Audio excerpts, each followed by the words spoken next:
The New York Times now are reporting that 18 school children were killed and a teacher today in Uvalde, Texas. Uvalde is not far from a place where you grew up, San Antonio. Shaquille? Used to visit there a lot. Played them in high school. They were in our same district. Steve's correct. You know, when enough is enough. Places where me and Kenny come from. Kenny's from Left Rock. I'm from the Brick City, northern New Jersey. People get killed every day. Kids get killed every day. And something has to be done. I understand you talk about background checks, but it's a lot that needs to be done. Because, you know, once you do a background check, let's not forget about the underground market. Because, again, places where, and then even Charles, places where me and Kenny are from, anybody can get a weapon. Am I right about that, Kenny? Anybody can get a weapon anytime. And I'm not talking to Ernie going to the store, show your ID. You know, in the hood, anybody can get a weapon. So, look, this is sad. My condolences goes out. As a parent, I don't know how I would react if I got that call. Used to be rules. Used to be codes. Like, you know, kids and mothers and stuff like that used to be off limits. So how you do stuff like this. And then I heard the kid did something to his grandmother before he went to school. It's just had shot his grandmother before he opened fire in the school. Look, it's a sad day. It goes on every day. Again, people where I come from in Newark, New Jersey, get killed every day. Chicago, there's a lot of stuff going on, a lot of stuff that shouldn't be happening. Steve mentioned Buffalo. It's just sad, and you know, we all have to do something, but we have to check all avenues. Don't just talk about certain things and not forget the other things. Well, you know, firstly, Steve is 100% correct.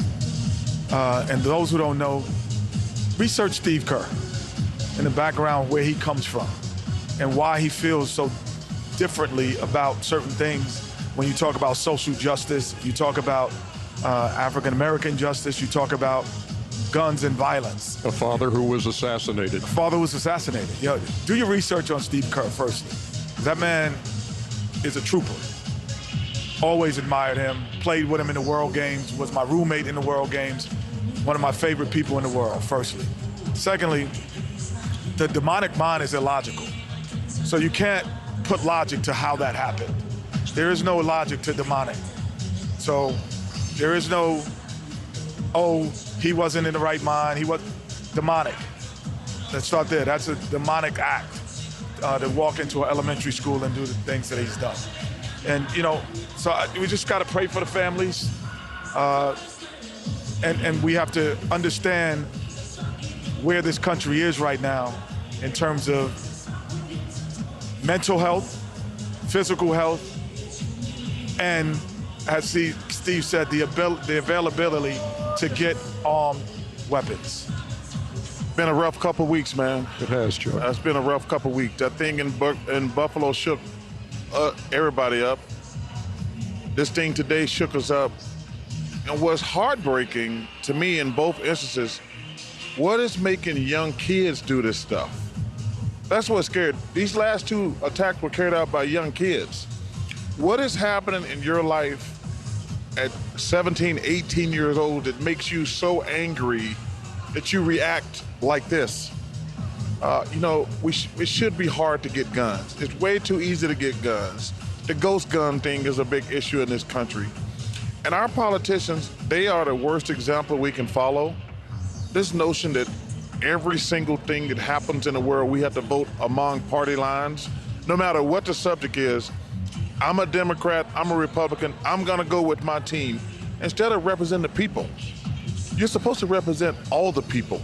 Even if you win an election, that don't mean you try to screw the other people who didn't vote for you. You're supposed to work for everybody. But this stuff, man, I never want to get numb to it because you got grandkids, I got grandkids, you got young kids, you got young kids.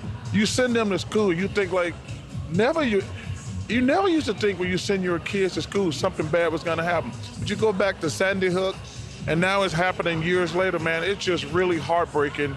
And my thoughts are with all those parents out there and grandparents because, man, you send your kids to school, they're supposed to be safe. Chuck, you're absolutely right. And look, my wife and I raised 6 kids. and sent them to school, and there Your was, daughter's a teacher. and there was never an incident. There was never anything like that. And as they were growing up, and now, I have 4 grandkids. I have a daughter who's a high school teacher, and it scares the devil out of me. It just because It used to be. I can't look at it again. I can't see another CNN report that says this has happened. And you think about 14 or 16, 18 school kids. At an elementary school. But you think about it too, Ernie. Sometimes it used to be like, well, they got caught in the wrong place at the wrong time. School is never the wrong place. And especially with young kids. And Kenny always says, that's why prison is full of idiots, because they think they're not going to get caught and they got a delusional mind. We can't even try to make sense about Buffalo or what happened today, because there's nothing anybody can say to you, say, I understood why he did it, because it's inexcusable. And it's just a sad day for our country. It's just evil. Just evil.